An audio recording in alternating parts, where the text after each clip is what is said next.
Sa unang tingin, ang baryongang San Isidro ay isang paraiso, isang munting hiyas na nakatago sa paanan ng bundok, napapaligiran ng maluntiang bukirin at malinis na ilog.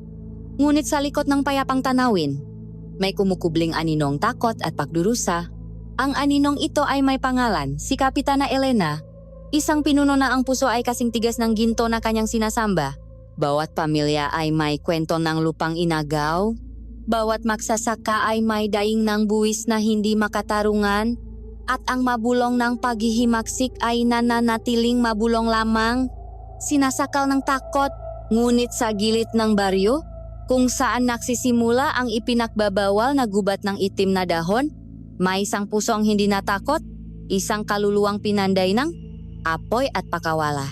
Sa itaas ng isang malaking punong balete, sa isang bahay na gawa sa kahoy at dahon, naninirahan si Alina. Ang kanyang mga mata ay hindi sumasalamin sa ganda ng kalikasan, kundi sa isang alaala ng apoy.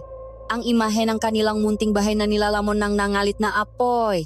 Ang ngahiyawan ng kanyang nga magulang na unti-unting pinatahimik ang gabi. Isang trahedyang alam niyang kagagawan ng kasakiman ni Kapitana Elena. Ang kanyang paghiganti ay isang pangakong binitiwan niya sa puntot ng kanyang pamilya.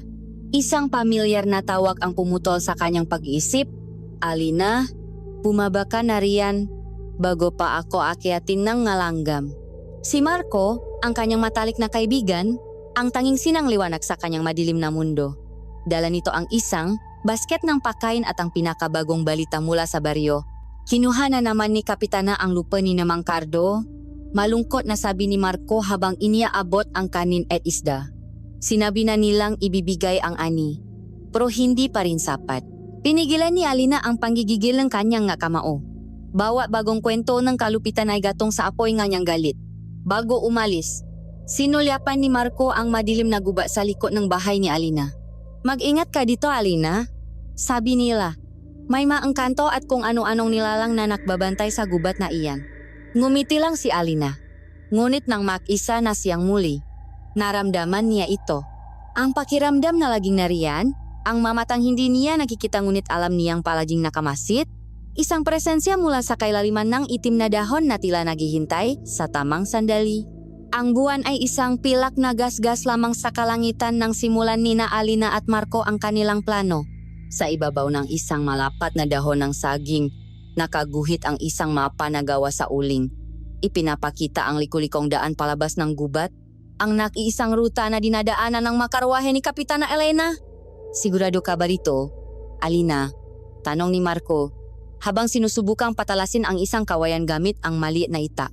Ang ngabantay ni Kapitana ay hindi basta-basta. Baka imbis na ginto, anit natin ang makuha nila. Tumingin si Alina sa kanya. Ang kanyang nga mata ay matatak at walang bahid ng pag-alinlangan. Ang takot nila ay nasa kanilang nga baril, Marco. Ang lakas natin ay nasa kaalaman natin sa gubat na ito. Hindi nila kabisado ang bawat puno, ang bawat ugat, ang bawat anino. Tayo Inilatak niya ang makagamitang inihanda nila sa loob ng maraming linggo. Mga pinatulis na kawayan na itatago sa ilalim ng matuyong dahon. Malubit na gawa sa matibay na baging. At ang pinakamahalaga sa lahat, ang mabikis ng pinatuyong dahon ng dapdap. Ang usok mula sa mga dahong ito, ayon sa itinurong ang kanyang ama, ay hindi nakamamatay, ngunit sapat na upang magdulot ng matinding pagkahilo at pagkalito, isang sandatang perpekto para sa kanilang layunin. Walang dugong dadanak, mariing sabi ni Alina, hindi tayo katulad nila. Ang kukunin lang natin ay ang nararapat na sa atin. Sa mataong ninakawan nila. Tumango si Marco. Ang kanyang kaba ay napapalitan ng determinasyon dahil sa tapang ng kanyang kaibigan. Maingat silang naglakbay sa kadiliman ng gabi. Ang bawat yapak ay kalkulado. Ang gubat ay buhay sa kanilang paligid. Ang huning ang makuligli at ang kaluskos ng madahon ay tila musika sa kanilang matainga.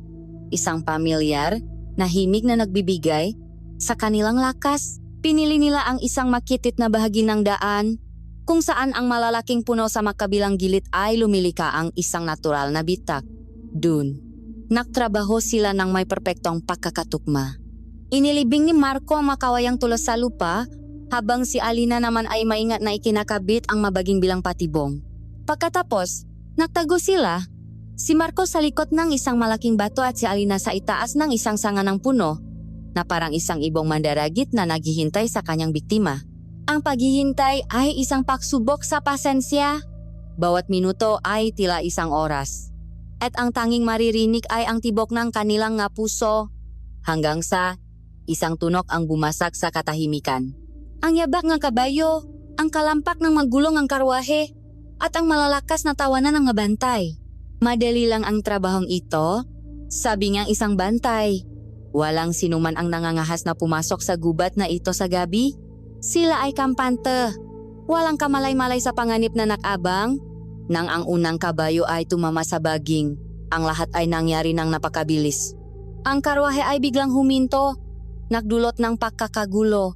Ang mabantay, na nagulat, ay agad na bumunot ng kanilang nasandata. Ngunit bago pa man sila makakilos, sinindihan na ni Marco ang madahon ng dapdap.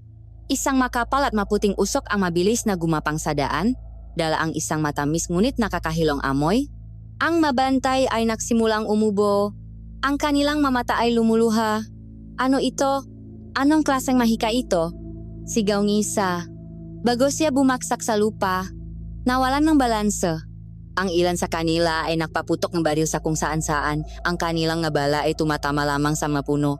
Mula sa itaas, bumaba si Alina.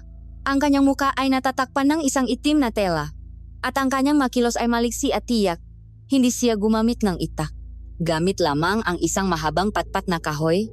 Pinaksasangga niya ang nga pag-atake. Ngam nga natitirang bantay na pilit na lumalaban. Isa-isa, pinatumba niya sila. Hindi sa pamamagitang lakas kundi sa pamamagitang bilis at talino. Ang huling bantay na nakatayo, ang kapitan ng mga gwardiya, ay nanginginig na itinutok ang kanyang baril kay Alina. Sino ka? Demonyo ka ba? Tanong niya, habang ang mundo niya ay nagsisimulang umikot dahil sa epektong usok. Lumapit si Alina. Ang kanyang mata ay nakapoy sa likod ng kanyang maskara. Hindi ako demonyo. Sagot niya sa isang boses na malamig at malinaw. Ako ang anino ng inyong kasakiman. Ako ang tininang nga pinatahimik ninyo. At nandito ako para bawiin ang hindi sa inyo. Sa isang mabilis na kilos, hinampas niya ang kamay ng kapitan, dahilan upang mabitawan nito ang baril. Pagkatapos, isang tama sa batok ang nagpabagsak dito. Sumama sa kanyang kasamahan sa sahig ng gubat na walang malay. Nang mawala na ang panganib, lumabas si Marco mula sa kanyang pinagtataguan. Nanginginig pa rin ngunit maingiti sa kanyang malabi. Nagawa natin, Alina! Nagawa natin! Mabilis nilang kinuha ang mabigat na bawol ng ginto mula sa karwahe. Ang bigat pala ng hustisya? Biro ni Marco habang hirap na hirap sa pagbuhat. Bago sila tuluyang maglaho pabalik sa kadiliman ng gubat, sinulyapan ni Alina ang tanawin. Mabantay na natutulog, isang karwaheng abandonado, at ang natitirang usok na dahan-dahang tinatangay ng hangin. Sa gabing iyon, hindi lamang ginto ang kanilang nakuha. Sa gabing iyon, isang alamat ang isinilang. Ang alamat ng isang misteryosong tulisan, isang tagapagtanggol nga napi, ang multo ng gubat ng itim na dahon. Ang sinangang araw ay dahan-dahang gumapang sa masiwang ang bahay sa puno. Tinatamaan ang nakabukas na baul at ginagawang isang kumikinang na dagat ng ginto ang laman nito. Si Marco ay hindi mapakali sa tuwa. Paulit-ulit na isinasalok ang nakamay sang nga barya at alahas na parang isang batang unang besas na kakitangang bituin. Alina, tingnan mo ito, sabi niya habang itinaas ang isang gintong kwintas na may malaking diamante. Pwede na tayong bumili ng sarili nating baryo. Hindi na natin kailangang magtago dito. Pwede na tayong maging hari at reyna. Ngunit si Alina ay nakaupo lamang sa isang sulok. Tahimik na pinakmamasdan ang ginto ng walang anumang kislap ang kasakiman sa kanyang mamata. Hindi ito sa atin, Marco, mahinahon niyang sabi. Bawat piraso nito ay may katumbas na luha at pawis ng magsasaka sa San Isidro. Bawat kislap nito ay anino ng kanilang pagdurusa. Hindi natin ito pag-ari, ibabalik lang natin ito sa kanila. Ang kagalakan ni Marco ay napalitan ng pag-unawa. Tama si Alina. Ang kanilang misyon ay hindi tungkol sa pagpapayaman, kundi sa pagbibigay ng hustisya. Sa sumunod na 2 araw, inilaan nila ang kanilang oras sa paghahanda. Hindi sila maaring basta na lang mamigay ng ginto, Dahil iyon ay magdudulot ng hinala. Kailangan nilang maging maanino mamultong pakasa. Nahanap silang nga lumang damit, pinunit ang maito, at pinahirang ng putik at uling ang kanilang mamuha. Si Alina ay naging isang batang palaboy, habang si Marco naman ay isang matandang pulubi na may pilay sa isang paa, na kanyang labis na isinasadula. Dapat makatotohanan, Alina, sabi niya habang paikaikang naglalakat. Ang sining ng pagbabalat kayo ay nasa detalye. Napangiti na lang si Alina sa kalokohan ng kaibigan. Kumuha sila ngang maliliit na supot at pinuno ang bawat isa ngang ilang pirasong gintong barya. Maingat nilang tinahak ang daan patungo sa pinakamahirap na bahagi ng baryo, kung saan ang makubo ay gawa sa nipa at halos magiba na. Ang hangin ay mabigat sa amoy ng kahirapan at kawalan ng pag-asa. Nakita nila ang isang babae, si Aling Nena, na umiiyak sa labas ng kanyang dampa. Yakap ang kanyang anak na nilalaknat. Narinig nila ang kanyang hikbi. Panginoon, paano ko mabibili ang gamot? Kahit isang salapi ay wala ako. Dito na sila kumilos. Lumapit si Marco sa isang grupo ng mga bata at nagsimulang makwentong makababalahan. Inaagaw ang kanilang atensyon sa kanyang malakas at madramang boses.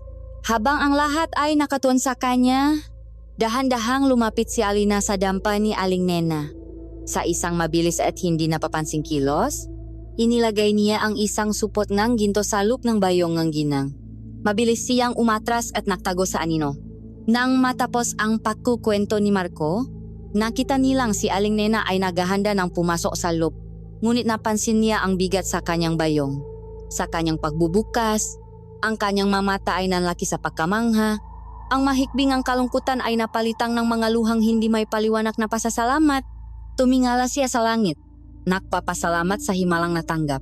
Mula sa malayo, pinanut sila nina Alina at Marco. Ang kanilang mga puso ay puno ng halo-halong emosyon, isang matamis na sakit ng tagumpay at awa. Ipinagpatuloy nila ang kanilang misyon.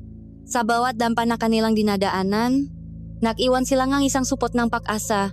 Sa isang matandang magsasaka na nakaupo sa labas, nag-iwan sila ng barya sa tabi ng kanyang basong ng tubig. Sa isang pamilyang nagsasalo sa isang kamote, isang supot ang misteryosong lumitaw sa kanilang hapag. Hindi nagtagal. Ang balita ay kumalat sa buong baryo. Makwento ng milagro, mabiyaya mula sa maengkantong gubat ng itim na dahon. Ang takot sa gubat ay unti-unting napapalitan ng paggalang at pag-asa. Ang alamat ng misteryosong tulisan ay nakaroon ng bagong kabanata. Hindi na lamang siya isang magnanakaw, kundi isang tagapagligtas. Nang gabi ring iyon, pabalik sa kanilang taguan, habang nililinis ni Marco ang halos wala ng lamang baul, may napansin siyang kakaiba. Alina, halika rito. Parang may kakaiba sa ilalim nito. Gamit ang dulo ng kanyang itak, maingat nilang sinungkit ang ilalim na tabla.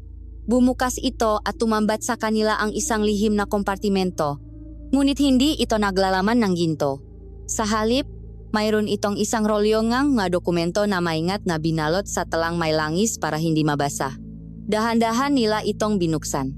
Ang nga ito ay mapekeng titulo ng lupa, lahat ay nakapangalan kay Kapitana Elena para sa malupay na pakaripan ng ibang tao. Ngunit ang pinakanakagugulat ay ang isang malaking mapa. Hindi ito mapangang baryo. Ito ay isang detalyadong mapangang buong gubat ng itim na dahon. Nakaguhit dito ang ngalihim na daanan, masapa, at mangkormasyon ng bato na tanging isang tao na nirahan lamang doon ang makakaalam.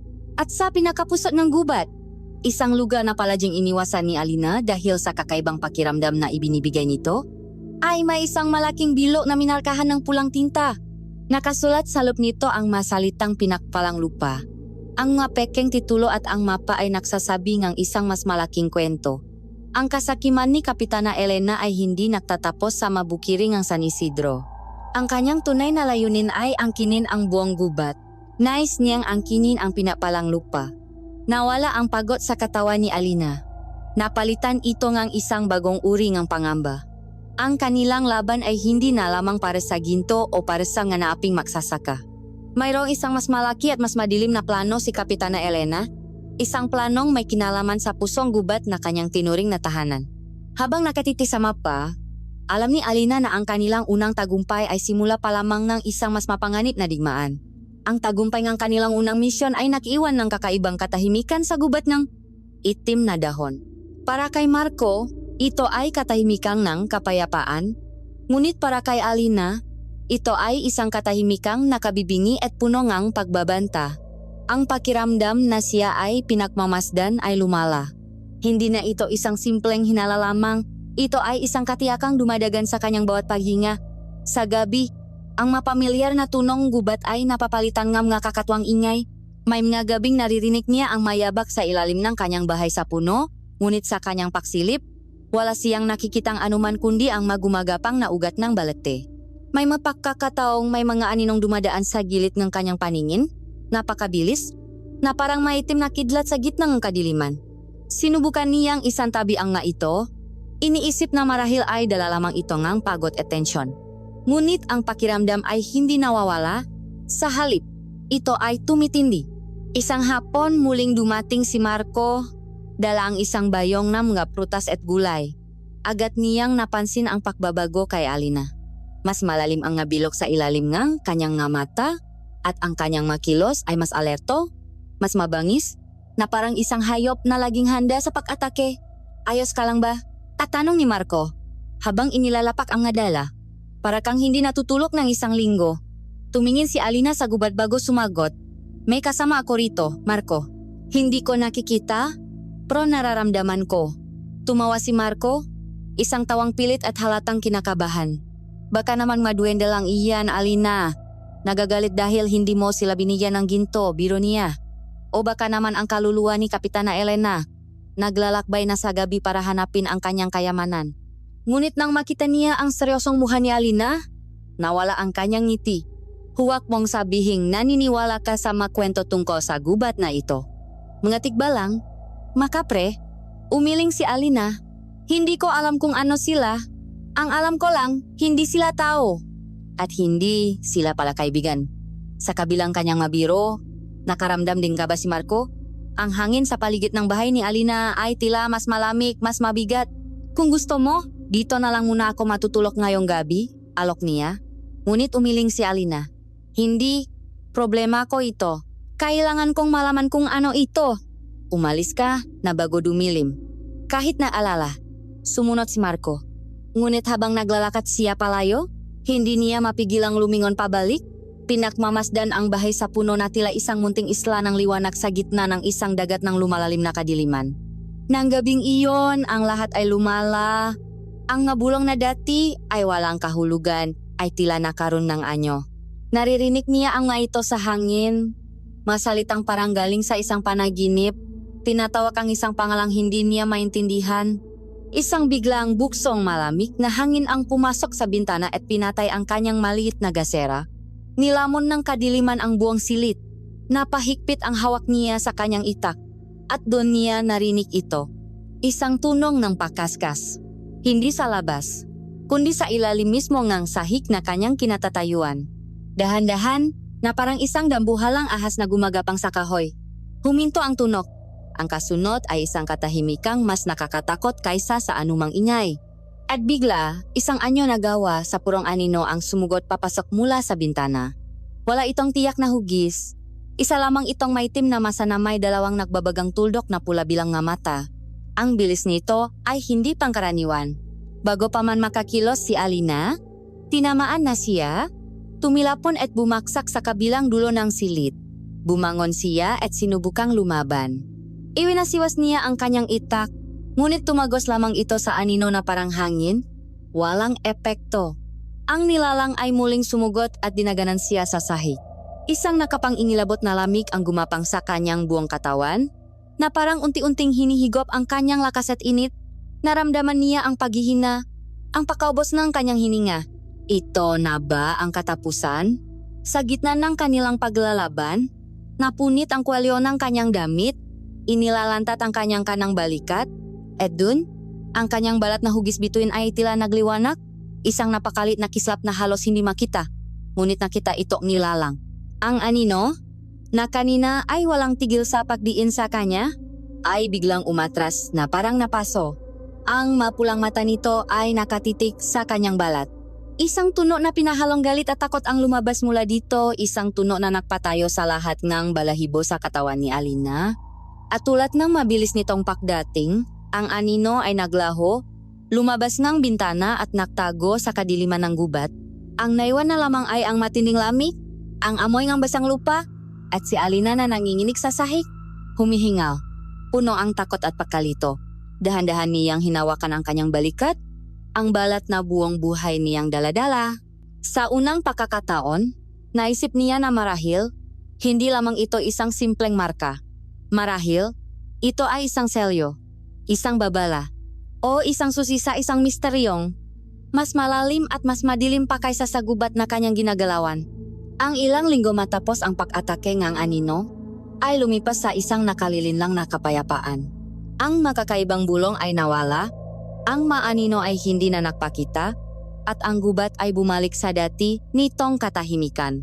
Nasimulang isipin ni Alina na marahil, ang nilalang na iyon ay sumuko na, natakot sa kung anumang liwanag na nakita nito sa kanyang balat. Dahil sa panibagong kumpiyansa, nakplano sila ni Marco ang isa pang misyon. Ang target nila ngayon ay hindi kasing laki ngang kayamanan ni Kapitana Elena, kundi ang koleksyon ng buwis ng isang kilalang korap na opisyal, isang tao na yumayaman habang ang mamagsasaka ay nagugutom. Ang pagsalakay ay nakaking mas madali kaysa sa inasahan. Ang ngabanteng opisyal ay tamat at walang disiplina. Madaling nalin lang ng kanilang patibong at mabilis na pinatulog ng usok ng dapdap. Nakuha nila ang isang sako ng baryang pilak. Pera na dapat sana ay para sa pagpapagawa ng tulay ng baryo.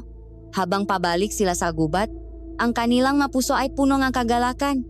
Nakikita mo ba, Alina? Masayang sabi ni Marco. Sa bawat misyon, mas gumagaling tayo.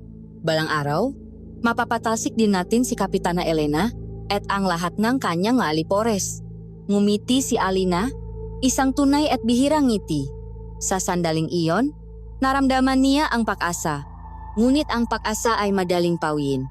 Habang tinatahak nila ang isang pamilyar na landas, si Marco ay naunangang ilang hakbang. Bigla, naramdaman ni Alina ang isang hindi makitang puwersa na humawak sa kanya. Hindi ito makamay, kundi isang presyon na bumalot sa kanyang buong katawan, na parang dinudurok, siya ngasang dambuhalang kamay. Ang kanyang mga paa ay umangat mula sa lupa.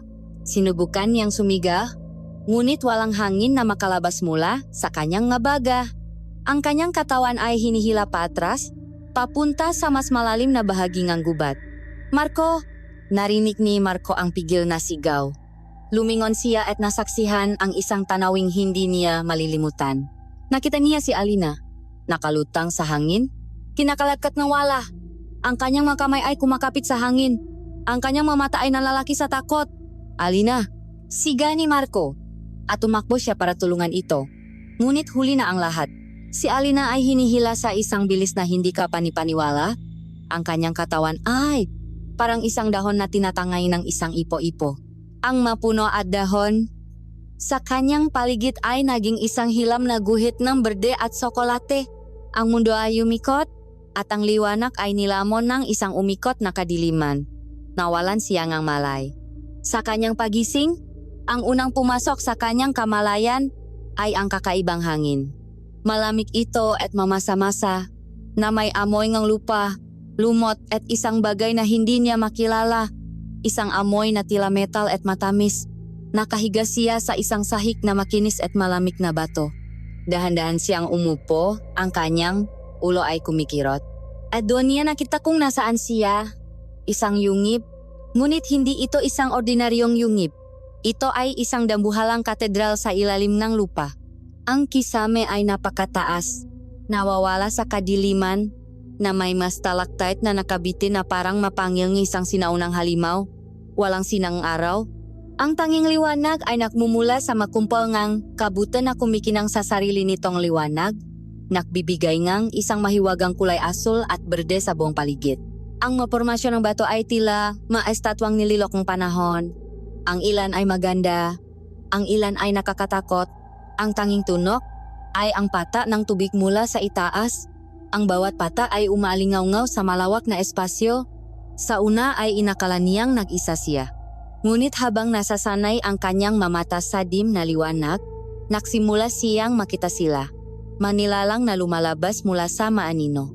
Ang ilan ay matatangkat at payat, ang kanilang nga braso at binti ay abnormal ang haba, ang ilan ay pandak at matipuno, ang kanilang balat ay kasing kulayng bato, ang kanilang nga mata ang pinakanakakakilabot, marami sam nga ito ay kumikinang, ang iba ay pula, ang iba ay dilaw, mayroon silang matutulis na kuko at matutulis na tainga, may ilan na may mapakpak na katat na nakatiklop sa kanilang likuran. Sila ang manilalang mula sa mga kwento ng kanyang lola, ang makinatatakutan ng mga taga-baryo, sila ang maaswang, ngunit hindi sila mahalimaw na walang isip. Sila ay isang komunidad, isang lahi. Nakasuot silang ang gadamit na gawa sa hinabing hibla at balat ng hayop. Mayroon silang masandatang gawa sa itim na bato at buto, at lahat sila ay nakatingin sa kanya. Isang halo ng pagtataka, hinala, at gutom. Sinubukan ni Alinang tumayo, ngunit ang kanyang katawan ay nanghihina pa rin. Hindi siya inatake ng mga aswang. Sa halip, sila ay tumabi gumawang 100 sa gitna. Mula sa pinakamadilim na bahagi ng yungip, 2 aswang ang lumakat papalapit. Sila ay matatanda na. Ang kanilang mamuha ay puno ng linya na parang isang lumang puno, at ang kanilang mamata ay naglalaman ng karunungang kasing tanda ng gabi. Huminto sila sa kanyang harapan. Ang isa sa kanila, isang babae, ay nagsalita. Ang kanyang boses ay garalgal, na parang mabatong nakikiskisan. Nagsalita ito sa isang lengguaheng hindi niya dapat maintindihan, ngunit sa hindi malamang dahilan, bawat salita ay malinaw sa kanyang isipan. Sa wakas, sabi ng matandang aswang, habang ang kumikinang nitong mata ay nakatitik sa kanya. Narito na ang sisidlan. Ang sisidlan. Ang sisidlan. Paulit-ulit na umaling-awngaw ang salitang iyon sa isip ni Alina. Isang pangalang hindi niya kilala ngunit nakdulot ng matinding takot sa kaibuturan ng kanyang kaluluwa. Ang masalitang iyon, ang sisidlan, ay nanatiling nakabitin sa malamig na hangin ng yungip. Isang sumpa na tila yumayakap sa kaluluwa ni Alina. 2 aswang na may mga baluting gawa sa makintap na itim na bato ang humawak sa kanyang mga braso. Ang kanilang magkamay ay malamig na parang yelo, ngunit ang kanilang pagkakahawak ay kasintigas ng bakal. Wala siyang lakas para pumiglas. Kinalatkat siyang na ito palapit sa isang mataas na plataporma sa pinakalop ng yungip. Habang naglalakat sila, daan-daang pares ng makumikinang na mata ang sumunod sa bawat galaw niya. Ang maaswang na nakapaligid sa kanya ay nanatiling tahimik, ngunit ang kanilang titik ay puno ng kahulugan. Mayroong pagtataka, mayroong pagkasabik, at sa ilan, mayroong isang bagay na mas madilim, isang uri ng gutom na hindi para sa pagkain. Ang plataporma ay gawa sa parehong itim na bato, at sa sahig nito ay may mga nakaukit na kakaibang simbolo na tila gumagalo at nagbabago ng hugis sa ilalim ng asul na liwanag ng makabuti. Sa gitna ng plataporma ay may 2 trono na nililok mula sa isang solong pirasong bato. Doon nakaupo ang 2 matandang aswang na sumalubong sa kanya. Ang lalaki, na may mahabang puting buhok at mamatang kasing lalim ng gabi, ay ipinakilala ang sarili bilang Silakan. Ang babae, na ang mukha ay parang isang tuyong dahon at ang madaliri ay mahabang sanga, ay si Dayang. Sila ang mapinuno, ang matagapag-ingat ng malumang tradisyon. Sa pilitan siyang pinaluhot sa paanan ng kanilang trono. Silakan ang unang nagsalita. Ang kanyang boses ay mababa at malakas, umaalingaw-ngaw sa buong yungip. Sa loob ng 500 taon, simula niya, ang ating lahi ay nagtagos sa mga anino, ang ating dating kapangyarihan ay humina, ang ating dating kaluwalhatian ay naging isang alamat na lamang. Itinaas niya ang isang kamay at itinuro ang kisame ng yungip. Nangyari ito dahil ang ating ina, ang ating diyosa, ang inangang dilim ay nahimlay sa isang mahabang pagkakatulok. Iniwan niya kami, ngunit may iniwan din siyang isang propesiya. Isang pangako na siya ay muling babangon. Pagkatapos ay si Dayang naman ang nagsalita. Ang kanyang boses ay matinis at punong panatisismo. Itinuro niya ang isang payat at butuhan na daliri kay Alina. Ang propesiya ay nagsasabi na sa takdang panahon. Isang nilalang na may dalang dugo ang 2 mundo ang darating. Isang nilalang ng katawan ay sapat na, malakas upang maging sisidlan ng banal na espiritu ng ating ina. At ikaw iyon, bata, ikaw ang katuparan ng Aming matagal ng paghihintay. Ikaw ang sisidlan. Sa wakas ay nahanap ni Alina ang kanyang boses. Puno itong galit at paksway. Magabalik kayo, sigaw niya. Sinusubukang kumawala sa pagkakahawa ng nga bantay. Hindi ako sisitlan. Isa akong tao. Wala akong kinalaman sa inyong diyosa o sa inyong lahi. Ang paksway ni Alina ay nagpagalit kay Dayang. Ang kanyang nga mata ay nagliyab. Isang mortal na walang pagalang.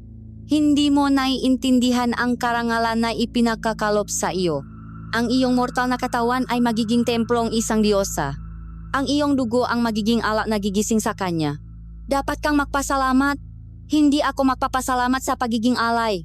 Sagot ni Alina. Mas gugustuhin ko pang mamatay.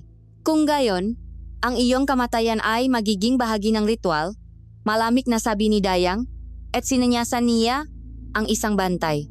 Turuan mo siya ng leksyon. Itinaas ng bantay ang kanyang kamay, na may matutulis na kuko, handang sampalin si Alina. Ngunit bago pa man ito may baba ang kanyang kamay, isang malakas na sigaw ang pumuno sa yungib. Itigil ninyo! Ang lahat na mamata ay napalingon sa pinanggalingan ng boses. Mula sa hanay nga mandirik mga aswang. Isang matikas na figura ang lumitaw. Siya ay mas bata kaysa sa mga pinuno. Ang kanyang katawan ay matipuno at nababalutan ng isang baluting gawa. Sa kaliskis ng isang hindi kilalang hayop, ang kanyang mamata ay kumikinang din. Ngunit hindi sa kasakiman o panatisismo, kundi sa tapang at otoridad. Ito si Kael, ang kapitan ng mga mandirigma. Walang takot siyang lumakat patungo sa plataporma at humarang sa pagitan ni Alina at ng mga pinuno. Ang kanyang presensya ay nakpatahimik sa buong yungib. Ano ang ibig sabihin nito, Kael? Galit na tanong ni Lakan. Huwag kang makialam sa masagradong usapin. Hinarap ni Kael ang mga pinuno, ang kanyang boses ay matatak. Ang pag-alay ng isang inosenteng buhay ay hindi sagrado. Ito ay isang kalapastanganan. Sabi niya, ang propesya ay maring toto. Ngunit ang inyong pag-unawa dito ay binaluktot ng inyong pagkauhaw sa kapangyarihan. Pagkauhaw sa kapangyarihan? Singhal ni Dayang. Ito ay pagkauhaw sa kaligtasan. Ang ating lahi ay nanghihina. Ang matao ay dumarami, sinisira ang ating magubat. Kailangan natin ang lakas ng ating ina para manatiling buhay. At anong klaseng buhay ang makakaroon tayo? Tanong ni Kael, habang iginagala ang tingin sa kanyang nga kapwa-aswang. Isang buhay na punong pagdanak ng dugo? Isang buhay kung saan tayo ay magiging mahalimaw na kinatatakutan sa makwentong pambata? Hindi batang tunay na lakas ay nasa pagangkop sa paghahanap ng balanse sa mundong ito at hindi sa pagbabalik sa isang madilim at marahas na nakaraan? Ikaw ay naging mahina, Kael. Sabi ni Lakan, may bahit ng pakadismaya sa kanyang boses. Ang iyong pakikisalamuha sa hangganan ng mundo ng matao ay nagbigay lason sa iyong isipan. Nakalimutan mo na kung sino tayo. Hindi ko nakalimutan. Maring sagot ni Kael. Ako ay isang aswang. Isang tagapagtanggol ng gabi. Isang bahagi ng kalikasan. Ngunit hindi ako isang mamamatay tao. At hindi ko hahayaan na ang batang ito ay maging simbolo ng ating pagbagsak sa kadiliman. Isang tensyon ang bumalot sa buong yungib. Ang nga mandirigma sa likod ni Kael ay humigpit ng hawa sa kanilang nasandata. Nagpapakita ang kanilang katapatan. Ang mas matatandang aswang na malapit sa mga pinuno ay nagpakita ng kanilang matutulis na pangil. Ang lahi ay nahati sa dalawa. Galit na galit ang nga pinuno. Ngunit nakita nila ang determinasyon sa mamata ni Kael at ang suporta ng mamandirigma. Hindi sila maaring kumilos ng padalos-dalos. Sa gitnang lahat na ito ay si Alina. Nakaluhot pa rin. Isang bihak na naging sentrong isang digmaang sibil sa pagitan ng mga mitolohikal na nilalang. Ang kanyang buhay ay nakasalalay sa isang salita, sa isang desisyon. Tumingin si Kael sa kanya, isang sulyap lamang, ngunit sapat na para makita ni Alina ang isang bagay sa kanyang nga mata na hindi niya nakita sa iba. Hindi awa, hindi galit, kundi isang uring ang pakilala, isang pag-unawa. Sa gabing iyon, sa pusong kaharian ng mga aswang, natakpuan ni Alina ang kanyang sarili na may isang hindi inaasahang tagapagtanggol.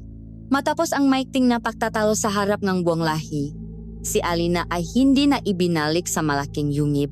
Sa halip, dinala siya nga bantay ni Kael sa isang mas maliit at liblib na kuweba. Malayo sa nga matang nga pinuno, ang pasukan ay tinakpan ng isang malaking bato. Naiwan lamang ng isang maliit na siwang para sa hangin. Salub!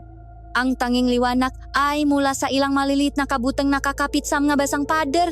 Ito ang kanyang kulungan. Umupo siya sa malamig na sahig. Ang kanyang katawan ay pagod, ngunit ang kanyang isipan ay nagliliyab. Ang takot ay nariyan pa rin, ngunit ngayon ay may kasama na itong pakalito. Sino si Kael? Bakit siya nito ipinagtanggol? Isang aswang na kumakalaban sa sarili niyang nga pinuno para sa isang taong tulad niya? Walang katuturan. Ilang oras ang lumipas sa katahimikan. Nagsimula na siyang mawalan ng pag-asa ng bigla. Narinig niya ang isang tunog. Ang dahan-dahang pakurong ng malaking bato sa pasukan. Agad siyang tumayo at dumampot ngang isang matulis na bato, handa sa anumang mangyayari. Ngunit ang pumasok sa siwang ay hindi isang bantay. Ito ay si Kael. Dala niya ang isang piraso ngang kumikinang nakabute na nagbigay ng isang maliit at pribadong liwanag sa madilim na kuweba. Huwag kang maingay, bulong niya. Ang kanyang boses ay isang babala. Ang pagparito ko ay isang malaking panganib. Kung malaman itong ng mga pinuno, ituturing nila itong isang pagtataksil. Maingat niyang isinara muli ang pasukan. Umupo siya sa sahig. Ilang talampakan mula kay Alina. Hindi bilang isang kapitan, kundi bilang isang kapwa nilalang na napapaligiran ng panganib. May mga katanungan ka, sabi niya. Narito ako para sagutin ang ilan sa mga ito. Tinitigan siya ni Alina, punong ang pagdududa. Bakit? Bakit mo ako tinutulungan? Isa kang aswang. Ako ay isang tao. Dapat ay kaway mo ako. Isang malungkot na ngiti ang sumilay sa mga labi ni Kael. Ang tingin ng mataw sa amin ay mga halimaw na kumakain ng laman at uminom ng dugo. At sa kasamaang palad, may ilan sa amin na naistuparin ang papel na iyon. Sinalakan at dayang, sila ay mga pinunong nabubuhay sa nakaraan. Nakikita nila ang ating lahi na unti-unting nanghihina at sa kanilang takot, kumakapit sila sa isang madilim na propesya. Isang despradong pag-asa na may babalik ang ating dating kapangyarihan. Ang ina ng dilim? Bulong ni Alina. Tumango si Kael. Naniniwala sila na sa pamamagitan ng pagbuhay sa kanya sa iyong katawan, muli tayong maghahari sa gabi, manunumbalik ang ating lakas, at ang mundo nga tao ay muling luluhod sa ating harapan. Ngunit hindi lahat sa amin ay sa ngayon. Ako, at ang marami sa mga mandirigma, ay naniniwala na ang landas na iyon ay hahantong lamang sa digmaan na sa tuluyang pakalipo ang ating lahi. Ang tunay na kaligtasan ay wala sa kapangyarihan, kundi sa balanse. At ano ang kinalaman ko sa lahat ng ito? Tanong ni Alina. Bakit ako? Ano ang mayroon sa akin? Dito na tumigil si Kael. Tinitigan niya si Alina ng malalim na parang binabasa ang kanyang kaluluwa. Ang bala sa iyong balikat, sabi niya. Ang marka na hugis bituin? Alam mo ba kung ano iyon? Umiling si Alina. Isa lamang itong balat. Hindi. Maring sabi ni Kael. Hindi iyan isang ordinaryong balat. Iyan ang tala ang pinag-isa. Isang sinauna at ipinagbabawal na simbolo. Isang marka na lumilitaw lamang kapak ang dugong ng isang aswang at dugong ng isang tao ay nagiging isa. Nalaki ang mga mata ni Alina. Ang hangin ay tila nawala sa kanyang mabaga. Ano? Ano ang ibig mong sabihin? Nagpatuloy si Kael. Ang kanyang boses ay punong bigat ng isang lumang trahedya. Maraming taon na ang nakalilipas. Mayroon kaming isang mandirigma. Ang kanyang pangalan ay Lyra. Siya ang pinakamagaling sa aming lahat, mabilis, malakas, at may pusong kasing tapang ng isang leon. Siya ang itinakdang susunod na pinuno. Ngunit isang araw, sa kanyang pagbabantay sa hangganan ng ating teritoryo, nakilala niya ang isang tao. Isang simpleng magsasaka na may mabuting puso. Ang nga salita ay tumagos sa puso ni Alina na parang mga patalim, nahulog ang look nila sa isa-isa. Isang pag-ibig na ipinagbabawal ng aming pinakamatandang batas. Para sa pag-ibig na iyon, tinalikuran ni Lyra ang lahat.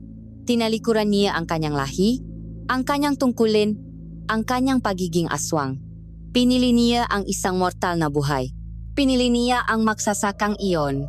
Huminto si Kael at tumingin ng diretso sa mamata ni Alina. Ang mandirigmang iyon, si Lyra, ay ang iyong ina. Ang buong mundo ni Alina ay gumuho. Ang lahat ng kanyang pinaniniwalaan, ang lahat ng kanyang pakatao, ay nabasak sa isang iglap. Hindi iyan toto, pabulong niyang sabi, nanginginig ang kanyang ulo. Ang aking nga magulang ay matao, namatay sila sa isang sunok, ang iyong ama ay isang tao, pagtatama ni Kael, at toto, namatay sila sa isang sunok, ngunit ang iyong ina ay nagtataglay ng dugo ng gabi. At ang dugong iyon ay dumadaloy din sa iyong nga ugat. Alina, iyan ang dahilan kung bakit ikaw ang sisidlan. Dahil sa iyong katawan nananahan ang dalawang mundo. Ikaw ang tanging nilalang na may kakayahang maglaman ng espiritu ng ina ng dilim. Kaya ba umatras? Ang anino noong gabing iyon? Tanong ni Alina. Naalala ang pak-atake. Dahil sa marka, tumango si Kael. Ang tala ay isang simbolo ng balanse. Ang liwan ng iyong pagiging tao at ang dilim ng iyong pagiging aswang. Ang mapurong nilalang ng kadiliman ay nasusuklam dito. Ngunit para sa mga pinuno, ang balanse na iyan ang perpektong sisidlan. Ikaw ang susi, Alina. Ngunit ikaw din ay isang panganib. Ang iyong pusong tao ang kinatatakutan nila. Ang iyong dugong aswang ang gusto nilang gamitin. Iniwan ni Kael ang kumikinang nakabute sa sahig. Tumayo siya. Kailangan ko nang umalis. Ngunit tandaan mo ito. Hindi ka nag-iisa sa laban na ito. Hahanap akong paraan para mailigtas ka. Ngunit maging handa ka. Hindi maghihintay ng matagal ang mapinuno. At sa kanyang pag-alis, naiwan si Alina sa dilim. Hindi na bilang isang bihak na tao, kundi bilang isang anak ng dalawang mundo. Isang prinsesa ang isang lahing hindi niya kilala. At isang alay para sa isang Diyos ang hindi niya pinaniniwalaan. Ang kanyang pahihiganti ay tila isang maliit na bagay na lamang ngayon kumpara sa bigat ng katotohanang nakasulat sa kanyang dugo. Sa labas ng yungip, sa mundo ng nga tao, ang oras ay gumagalaw sa ibang paraan. Para kay Marco, bawat araw na lumilipas na walang balita mula kay Alina ay isang walang katapusang paghihirap. Matapos masaksihan ang kanyang pagkawala, tumakbo siya pabalik sa baryo. Ang kanyang puso ay dumadagundong sa takot at pakalito. Paano niya ipapaliwanag ang kanyang nakita? Na si Alina ay kinuha ng hangin? Tatawanan lamang siyang matao? Isiping siya ay nabalif. Kaya't nahintay siya. Bawat umaga, pumupunta siya sa gilid ng gubat, nakikinig, umasa na marinig ang kanilang lihim na hudyat. Isang partikular na huningang ibon na tanging silang dalawa lamang ang nakakaalam. Ngunit ang tanging sumasagot sa kanya ay ang katahimikan ng gubat. Lumipas ang 3 araw. Ang pag-alala ni Marco ay naging isang laknat ng pagkabalisa. Hindi siya makakain, hindi siya makatulog. Ang imahe ni Alina, na kinakalatkat ng isang hindi nakikitang puwersa ay paulit-ulit na naglalaro sa kanyang isipan. Sa ika-4 na gabi, habang nakaupo sa labas ng kanyang malit na dampa at nakatitik sa madilim na gubat, gumawa siya nga isang desisyon. Hindi na siya maaring maghintay pa. Kung hindi babalik si Alina, siya ang pupunta para hanapin ito. Ang takot ay nariyan pa rin, isang malamig na buhol sa kanyang tiyan. Ang gubat ngam, itim na dahon ay kinatatakutan ng lahat sa baryo at may dahilan. Ngunit ang pagmamahal niya sa kanyang kaibigan ay mas malakas kaysa sa anumang takot. Kinaumagahan, bago pa man sumikat ang araw, nahanda siya. Naglagay siya ngang pinatuyong isda at kanin sa isang supot. Itinali niya ang kanyang pinakamatalim na itak sa kanyang baywang. At mula sa isang lumang baul, kinuha niya ang kanyang masandata laban sa kababalahan. Isang kwintas na gawa sa bawang at isang malit na bayong ng asin. O sige Marco, kinakausap niya ang sarili habang isinusuot ang kwintas. Kung totuman ang maaswang, sana naman ay takot sila sa bawang. Kung hindi, baka ako pa ang gawin nilang pampalasa. Sa kabilang pakbibiro, ang kanyang nga kamay ay nanginginig. Ito na marahil ang pinakamalaking kabaliwan na gagawin niya sa kanyang buhay. Pumasok siya sa gubat sa parehong landas na palagi nilang dinadaanan ni Alina. Ngunit ngayon, nang wala si Alina sa kanyang tabi, ang gubat ay tila ibang lugar. Ang nga puno ay mas matatayog at mas nakakatakot. Ang kanilang nga sanga ay parang nga kami na gustong dumaklot sa kanya. Ang maanino ay mas malalim. At bawat kaluskos ng dahon, bawat huni ng ibon, ay nagpapatindig ng kanyang mabalahibo. Alina, mahina niyang tawag. Ang kanyang boses ay nanginginig. Nasaan ka? Walang sumagot. Naglakat siya ng naglakat.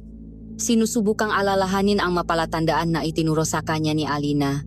Ngunit ang gubat ay tila naglalaro sa kanya. Binabago ang malandas. Inililigaw siya. Ilang araw siyang nagpalaboy-laboy. Ang kanyang pagkain ay paubos na. At ang kanyang katawan ay puno ng gagalos at sugat mula sa matitinik na baging. Halos mawala na siyang pag-asa. Upo na sana siya sa ilalim ng isang puno para sumuko nang may nakita siyang kumikinang sa isang sanga. Isang maliit na piraso ng tela. Ang telang iyon ay mula sa damit ni Alina na suot nito nung araw na ito ay nawala. Isang panibagong lakas ang dumaloy sa kanyang katawan. Malapit na siya. Sinimulan niyang suriin ang lupa sa paligid ng puno. At doon niya nakita ang mga ito. Mabakas ang paa. Hindi ito bakas ang tao o ngang anumang hayop na kanyang kilala. Ang mga ito ay mahaba at payat, na may bahagyang marka ng matutulis na kuko sa dulo. Nanginginik man, sinundan niya ang mabakas.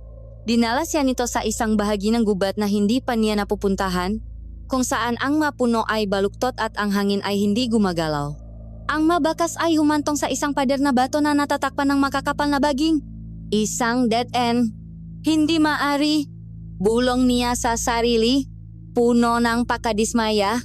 Susuntukin na sana niya ang pader sa kanyang galit nang may naramdaman siyang kakaiba. Isang malamig na hangin na nakmumula sa likod ng mabaging. Puno ng pag-asa, hinawin niya ang makakapal na halaman at tumambat sa kanya ang isang madilim na butas sa bato, ang pasukan ng isang kuweba. Ang amoy na nakmumula sa loop ay ang amoy ng basang lupa at kamatayan. Huminga siya ng malalim, hinikpitan ang hawak sa kanyang itak at sa kanyang kwintas na bawang, at humakbang siya papasok sa kadiliman.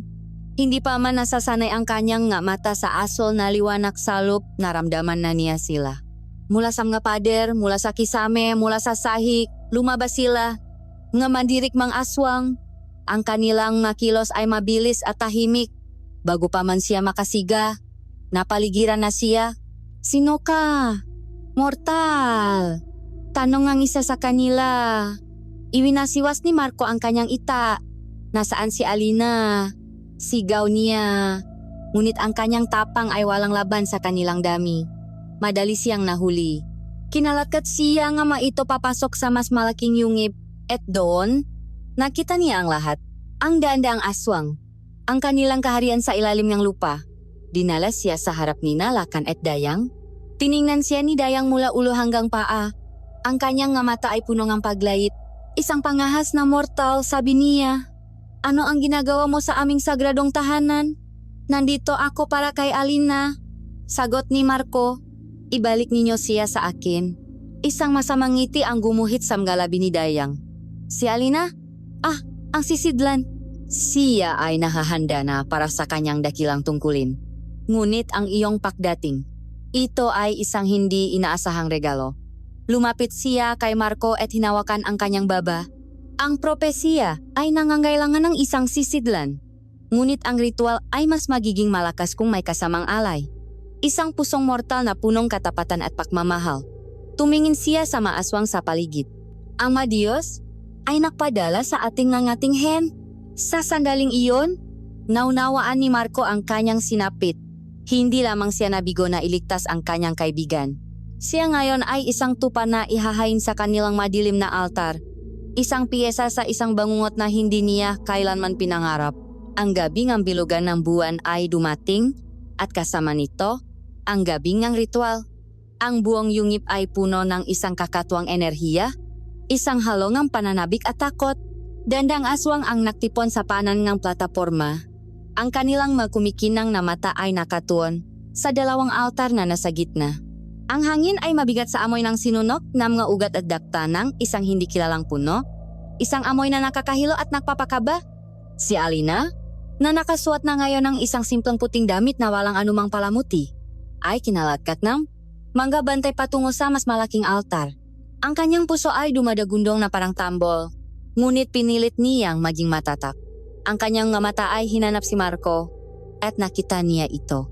Nakatali sa isang mas maliit na altar na bato sa gilid, ang kanyang mukha ay maputla sa takot, ngunit nang magtama ang kanilang nga mata, sinubukan niyang ngumiti. Isang pilit na pagpapakita ng tapang nalalong nakpaduro sa puso ni Alina. Silakan at Dayang ay nakatayo sa tuktok ng plataporma, nakasuot ng maitim na balabal na may mga burda ng buto at mga pilak na simbolo. Itinaas ni Dayang ang kanyang payat na kamay at isang nakabibinging katahimikan ang bumalot sa buong yungip. At nagsimula siyang umawit. Hindi ito isang ordinaryong awit. Ito ay isang sinaw ng dasal. Binibigkas sa isang lengwaheng kasing tanda ng mabundok. Ang kanyang boses ay matinis at tumatagos sa kaluluwa. Sumunod si Lakan. Ang kanyang boses ay isang mababang ugong na tila nakpapayanik sa mismong sahig ng yungip. Habang sila ay umawit, ang masimbolo na nakokit sa sahig ng plataporma ay nagsimulang magliwanak ng isang madilim na pulang ilaw. Ang liwanak ay gumapang na parang maahas kumukonekta sa dalawang altar. Isang maitim na hamok ang nasimulang lumabas mula sa mga siwang ng bato, gumagapang at pumupulupot sa mga paa ni Alina. Malami ito na may dalang pakiramdam ng kawalan at gutom. Ang maaswang na nanonot ay nagsimulang umindayok. Ang kanilang mamata ay pumuti, nahuhulog sa isang sagradong pananaginip. Dalawang aswang na may hawak na isang kumikinang na itim na patalim na gawa sa obsidian ang lumapit sa altar ni Marco.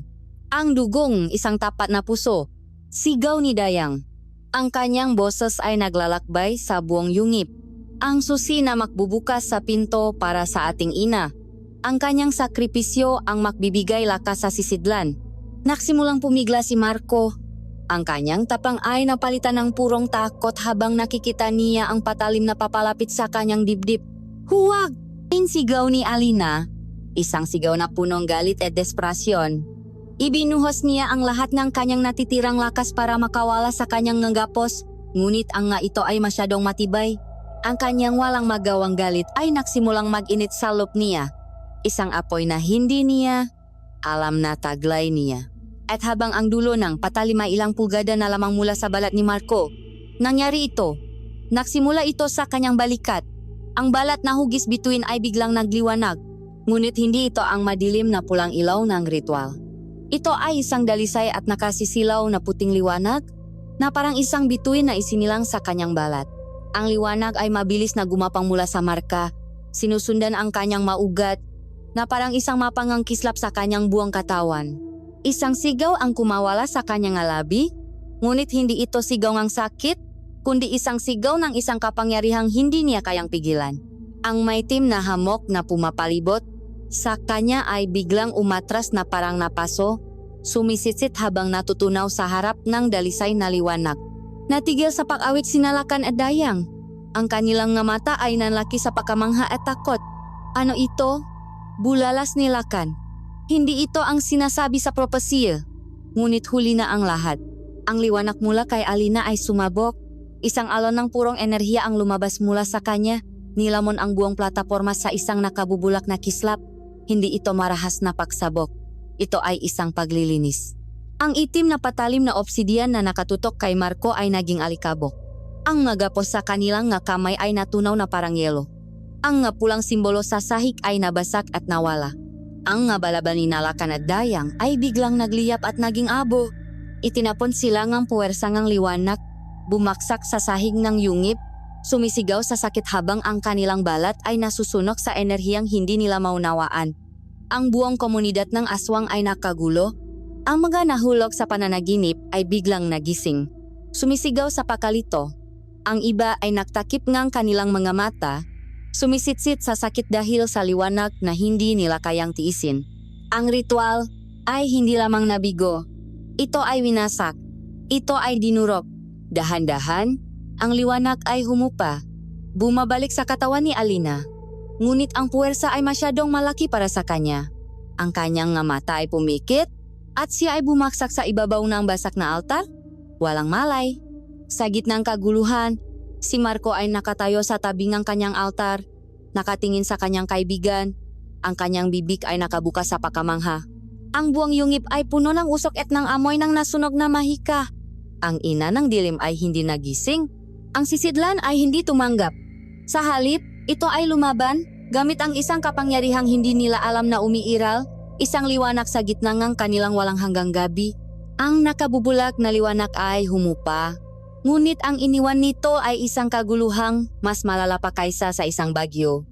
Ang sagradong yungip nga aswang ay naging isang larawan ng impyerno. Ang manakapoy na labi ng makagamitan sa ritual ay nakakalat sa sahig. Ang mahiyawan ng sakit at pagkalito ay umalingaw-ngaw sa mapader na bato. Silakan at dayang ay hirap na bumabangon. Ang kanilang nga balat ay may mga paso at ang kanilang nga mata ay puno ang hindi makapaniwalang galit. Ano ang nangyari? Sigaw ni Lakan. Ang propesya, ang ritual, nabigo ang lahat.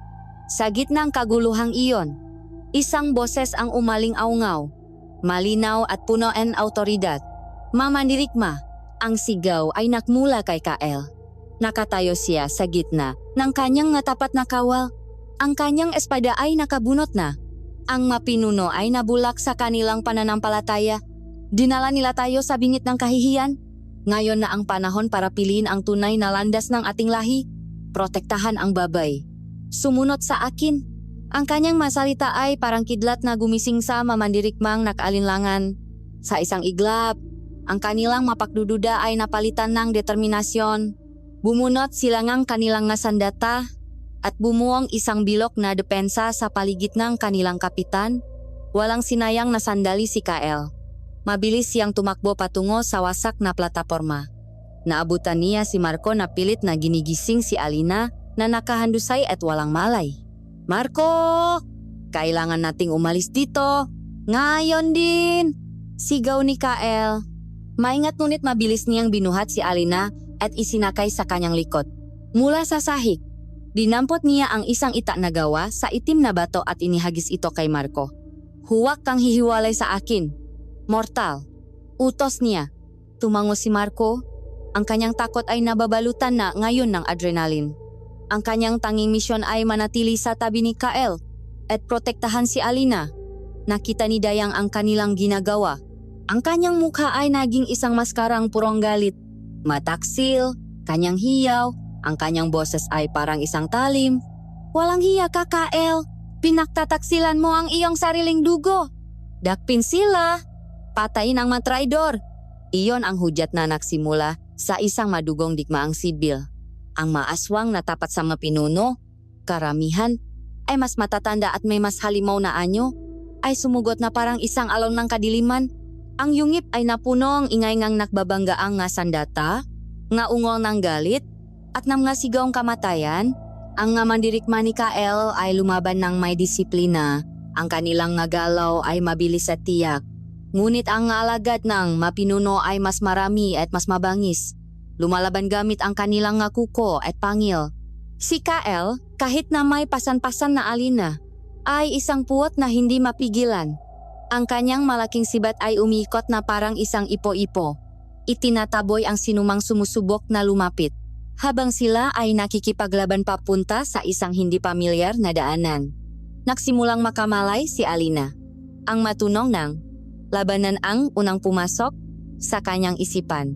Ang kanyang katawan ay nanghina at masakit, ngunit ang kanyang diwangang isang mandirigma ay hindi natutulog. Dahan-dahan siyang dumulas-mula sa likod ni Kael. Kaya ko nang tumayo. Mahina niyang sabi. Tiningnan siya ni Kael. Nakita ang apoy sa kanyang nga mata. At tumango. Walang sandata si Alina, ngunit ginamit niya ang kanyang kapaligiran. Dinampot niya ang mabato mula sa sahig at ibinato ang makaito sa makaway para guluhin sila.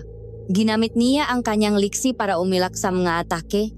At sa isang pagkakataon, sinadya niyang patirin ang isang malaking aswang na sumusugot kay Marco. Nagbibigay ditong pagkakataon para hampasin ito sa ulo gamit ang kanyang itak. Si Marco naman, sa kabilang pangingining ang kanyang matuhot, ay lumalaban ng buong tapang. Ang bawat hampas ng kanyang ita ay may kasamang sigaw. Isang halo ng takot at determinasyon. Hindi na siya ang duwag na kaibigan ni Alina. Sa gabing iyon, isa na rin siyang mandirigma. Dito tayo. Isigaw ni Kael. Itinuturo ang isang maliit na siwang sa likod ng isang talon ng tubig sa loop ng yungip. Isang lihim na daanan. Ang kanilang tanging pag-asa. Ngunit ang daan ay hinarangan ng maalagad ni Dayang. Mauna na kayo, Kapitan. Sigaw ng isa sa mga dirigma ni Kael. Kami na ang bahala dito. 5 mandirigma ang humiwalay sa grupo At buong tapang na hinarap ang dumaraming kauwe, isang sakripisyong magbibigay sa kanila ng oras. Punong pasasalamat at bigat sa dibdib, pinangunahan ni Kael sina Alina at Marco, kasama ang natitirang 6 na mandirigma, papasok sa makitit na lagusan. Ang huling narinig nila mula sa malaking yungib ay ang nakapangingilabot, nasigaw ni Dayang, isang pangakong paghihiganti na maghahabol sa kanila kahit saan man sila magtago. Ang lagusan ay madilim, makitit, at madulas. Ilang minuto silang gumapang at naglakad sa kadiliman hanggang sa wakas, natanaw nila ang isang maliit na liwanag. Lumabas sila sa likod ng isang malaking bato sa gubat, sa ilalim ng kalangitan na nagsisimula ng magliwanag para sa bukang liwewe. Sila ay sugatan, pagod na pagod, at basang-basa. Ngunit sila ay buhay, at sila ay malaya. Huminga sila ng malalim, nilalasap ang sariwang hangin ng gubat. Sa kanilang likuran, ang nga tunong ang labanan ay unti-unting humina at nawala. Napalitan ng katahimikan ng umaga. Ngunit alam nila na hindi pa tapos ang laban. Ito ay simula pa lamang. Isang maliit na grupo ng mataksil na aswang at 2 mortal na ngayon ay matakas sa sarili nilang teritoryo, pinakisangang isang nabigong ritual at ng isang kawe na hindi titigil hanggat hindi sila nakikita. Ang bukang liwewe ay nagdalangang isang malamig at maputlang liwanag, ngunit hindi nito kayang pawiin ang dilim ng mapangyayari. Ang maliit na grupo ni Kael ay nagtago sa isang makapal na kawayanan, sapat na malayo mula sa kanilang yungib para maging ligtas, ngunit sapat pa ring malapit para maramdaman ang bigat ng kanilang pagkatalo. Ang hangin ay puno ng tensyon. Ang mamandirigmang aswang na sumama kay Kael ay tahimik na nililinis ang kanilang nga sugat. Ang kanilang nga mata ay puno ng pag-alinlangan habang sumusulyap kay Alina at Marco. Kapitan, sabi nga sa kanila, si Basta, isang matipunong aswang na may mga paklat sa muka. Bakit natin isinugal ang lahat para sa 2 mortal na ito? Ang isa ay isang sisidlan na nagdala sa ating ngang kapahamakan. At ang isa ay isang ordinaryong tao na walang lugar sa ating mundo. Tumingin si Kael sa kanyang mandirigma. Ang kanyang mamata ay matatag. Isinugal natin ang lahat hindi para sa kanila, baste, kundi para sa ating sarili. Ang landas na tinatahak ng mapinuno ay landas ng kadiliman at pakalipol. Ang babaeng ito, sabi niya, tumingin kay Alina ay naging susi lamang. Ang tunay na laban ay para sa kaluluwa nga ating lahi. Si Alina ay nakaupo sa isang tabi, iyakap ang kanyang natuhot. Ang masalita ni Kael tungkol sa kanyang ina ay umulit sa kanyang isipan na parang isang sirang plaka, isang aswang. Ang kanyang ina ay isang aswang. Ang katotohanan iyon ay isang malaking bato na dumadagan sa kanyang pagkatao. Si Marco naman ay sinusubukang maging matapang, ngunit ang pangingining ng kanyang mga kamay habang binabalutan niya ang isang maliit na sugat sa braso ay nagpapakita ang kanyang tunay na nararamdaman. Kailangan nating malaman kung ano ang susunod nilang hakbang, sabi ni Kael, pinuputol ang katahimikan. Hindi titigil sinalakan at Dayang hanggat hindi kanila nakukuha, Alina. At ngayon, kasama na ako sa listahan ng kanilang makauwi.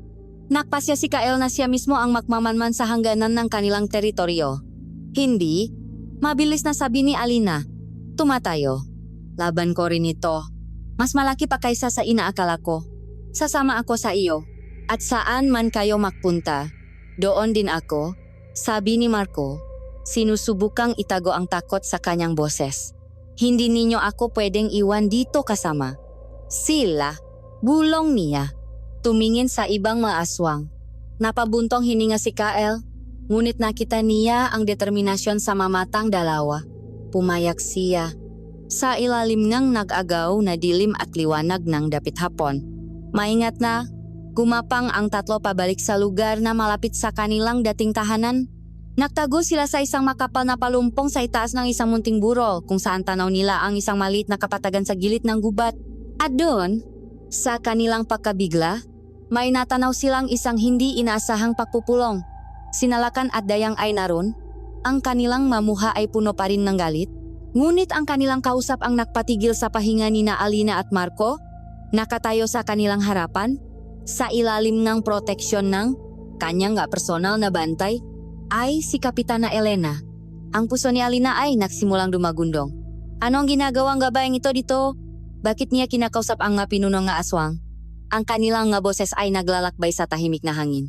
Nabigo kayo, sigaw ni Kapitana Elena. Ang kanyang boses ay puno ng pakadismaya. Pinangakuan ninyo ako ng papangyarihan. Ibinigay ko sa inyo ang lahat ng inyong hiningi. Ang mga taong nawawala sa aking baryo, ang mga manlalakbay na naliligaw, lahat sila ay naging pakain ninyo. At ano ang kapalit? Isang nabigong ritual. Huwag mo kaming sisihin, mortal.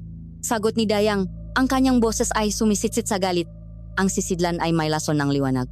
At ang taksil na si Kael ang nakpalaya sa kanya.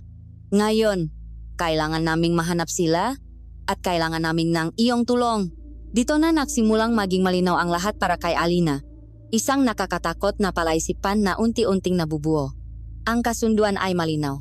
Si Kapitana Elena ay nakbibigay ng gabiktima sa mga aswang mataong pinapalabas niyang nawawala at bilang kapalit, ginagamit ng mga aswang ang kanilang kapangyarihan para takutin ang makauwi ni Elena at tulungan siyang pagkain ng madokumentong lupa.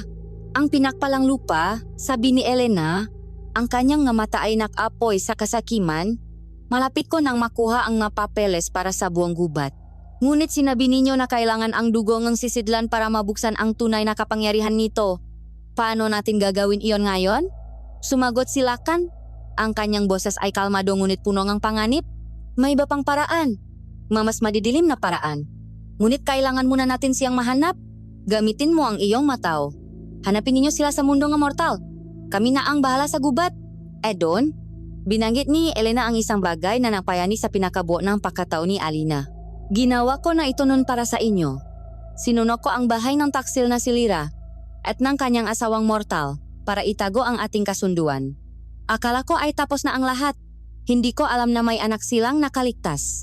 Ang hangin ay tila nawala sa mundo. Ang bawat salita ay isang punyal na tumusok ng diretso sa puso ni Alina. Ang sunok, ang pagkamatay ng kanyang magulang, hindi ito dahil lamang sa lupa.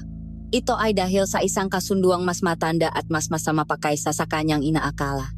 Ang kanyang ina, si Lyra, at ang kanyang ama ay pinatay para protektahan ang alyansa sa pagitan ng kasakiman ng tao at ng kadiliman ng aswang. Ang kanyang buong buhay, ang kanyang buong pahihiganti, ay nakatutok sa maling dahilan. Ang kanyang kaaway ay hindi lamang isang korap na opisyal. Ang kanyang kaaway ay isang renang samaan na ang kamay ay may hawak sa nga talingang parehong mundo nga tao at nang halimaw. Nagtapos ang pag-usap. Umalis si Kapitana Elena pabalik sa baryo at sinalakan at Dayang ay naglaho pabalik sa gubat. Sa kanilang pinagtataguan, ang tatlo ay nanatiling hindi gumagalaw. Bawat isa ay nilulunot ng bigat ng kanilang natuklasan. Para kay Marco, ang halimaw ay hindi na lamang nasa ilalim ng lupa, kundi nakaupo sa tronong ng kanilang baryo. Para kay Kael, ang kabulukan ng kanyang nga pinuno ay mas malalim pa pala kaysa sa inaakala niya. At para kay Alina, ang apoy ngang paghihiganti sa kanyang puso ay hindi namatay. Sa halip, ito ay lalong nagliyap, mas mainit, mas maliwanag. Ngayon, ang apoy na iyon ay mayroon ng malinaw na target. Hindi na ito simpleng paghihiganti para sa kanyang pamilya. Ito ay isang digmaan. Isang digmaan para sa San Isidro. Isang digmaan para sa lahing ng iyang ina. Isang digmaan laban sa isang kasamaang nag-uunay sa dalawang mundo. Ang bigat ng katotohanan ay hindi nakpabagsak sa kanila. Sa halip, ito ang nakpanday sa kanila para maging mas matibay. Ang dating pagdududa sa pagitan ng mga aswang na mandirigma at ng dalawang mortal ay nawala, napalitan ng isang malinaw na layunin. Si Alina, na dati ay isang anino na naghahanap ng paghiganti, ay tumayo ngayon bilang isang pinuno. Si Kael, na dating isang rebeldeng kapitan, ay naging isang revolusyonaryo. At si Marco, na dating isang matatakuting kaibigan, ay naging isang matapang na kawal. Nagplano sila sa ilalim ng takip ng gabi. Ang kanilang misyon ay may dalawang bahagi. Ilantat ang kasamaan ni Kapitana Elena sa harap ng buong baryo at sabay na harapin ang puwersa ni Lakan at Dayang. Ang araw ng kapistahan ng San Isidro ang kanilang napiling pagkakataon. Sa araw na iyon, ang buong baryo ay nasa plaza, abala sa pagdiriwang, walang kamalay-malay sa digmaang malapit ng sumiklap. Si Alina at Marco, hindi na nakbabalat kayo, ay buong tapang na naglakad sa gitna ng plaza. Ang matao ay nagulat. Ang ilan ay nakilala si Alina bilang ang misteryosong tulisan mula sa mga bulong-bulungan. Diretsong hinarap ni Alina si Kapitana Elena na nakaupo sa isang entablado na parang isang reyna. Kapitana Elena, sigaw ni Alina. Ang kanyang boses ay malinaw at malakas. Tapos na ang giyong paghahari-harian. Inakusahan niya ito sa harap ng lahat. Isiniwalat ang kanyang makrimen, ang pagnanakaw ng lupa, ang mapakpatay, at ang pinakamalaking kasalanan sa lahat, ang kanyang pakikipagsapwatan sa mga aswang ng gubat. Tumawa lamang si Kapitana Elena. Isang baliw na tulisan. Hulihin siya. Utos niya sa kanyang mabantay. Ngunit habang papalapit ang mabantay, isang malakas na ugong ang narinig mula sa gilid ng gubat.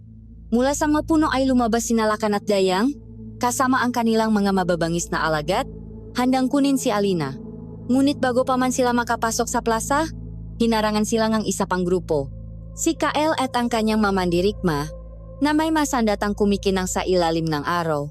Nagsimula ang isang digmaang may 3 panig. Ang nga taga-baryo ay nagsigawan sa takot.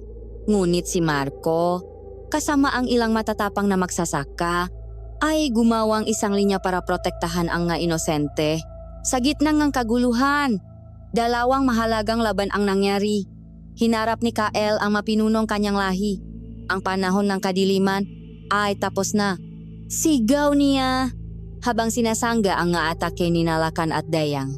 Ang kanyang pakikipaglaban ay hindi lamang para manalo, kundi para ipakita sa ibang nga aswang ang isang bagong landas. Natalo niya sila, hindi sa pamamagitan ng pagpatay, kundi sa pamamagitan ng lakas at paninindigan. Ang manatirang alagad ng mapinuno, nang makita ang pagkatalo ng kanilang malider, ay sumuko.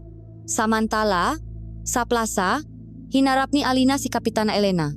Ang kapitana, sa tulong ng isang maitim na anting-anting mula sa maaswang, ay lumaban ng may hindi pangkaraniwang lakas. Ngunit si Alina ay nakbago na. Tinanggap na niya ang kanyang buong pagkatao. Ang kanyang makilos ay isang perpektong sayong liksing ng aswang at ng determinasyon ng isang tao. Sa huli, sa isang mabilis na kilos, natanggalan niya ang sandata si Kapitana Elena at itinumba ito sa lupa. Walang kalaban-laban sa harap ng nga taong kanyang inapi. Nang matapos ang laban, ang nga taga-baryo, na ngayon ay malaya na sa takot, ang siyang naglapat ng kanilang sariling hustisya kay Kapitana Elena. Isang bagong umaga ang sumikat sa San Isidro.